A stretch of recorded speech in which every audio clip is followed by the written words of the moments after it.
എല്ലാവർക്കും എൻ്റെ ചാനലിലേക്ക് സ്വാഗതം. ഇന്ന് ഞാനുള്ളത് ദക്ഷിണേശ്വറിലാണ്, ബംഗാളിലെ ദക്ഷിണേശ്വറിൽ.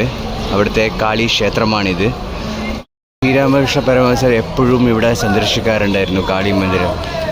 ഏറ്റവും കാളിദേവിയുടെ ഏറ്റവും വലിയ ഭക്തനായിരുന്നു രാമകൃഷ്ണ പരമഹംസർ. അപ്പോൾ ആ കാളി ക്ഷേത്രമാണ് ഇത്.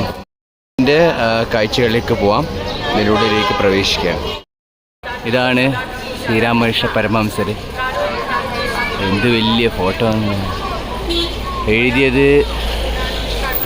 As many fates so many paths, ജിത്തനെ മത് ഉത്തനെ പഥ്. ശ്രീരാമകൃഷ്ണ പരമഹംസർ ആണ് അതിൻ്റെ കോമ്പൗണ്ട്. നമ്മളിപ്പോൾ ക്ഷേത്രത്തിൻ്റെ ഉള്ളിലേക്ക് പ്രവേശിക്കുകയാണ്. ഇപ്പോൾ ഞാനിപ്പോൾ ദർശനം കഴിഞ്ഞ് വന്നതേ ഉള്ളൂ. അപ്പോൾ അതിനുള്ളിൽ മൊബൈലൊന്നും അലൗഡല്ല.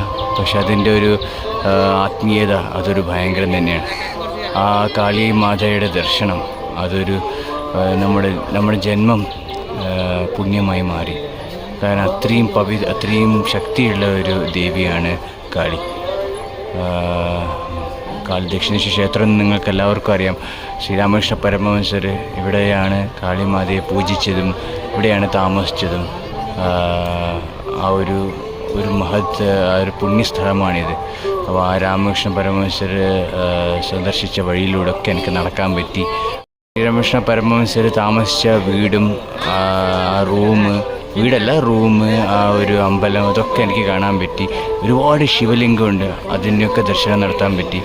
പിന്നെ പുണ്യമായ ഒരു പുഴയുണ്ട്, ആ പുഴയിൽ മുങ്ങി കുളിക്കാൻ, അതൊക്കെ ഉള്ള ഒരു ഭാഗ്യം എനിക്ക് സാധിച്ചു.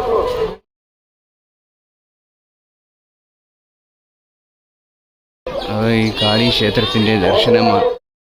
ദക്ഷിണേശ്വരൻ്റെ നമ്മൾ ആദ്യം പോകുന്നത് ഇവിടെ ഒരു ഫെറി ഘാട്ടുണ്ട്.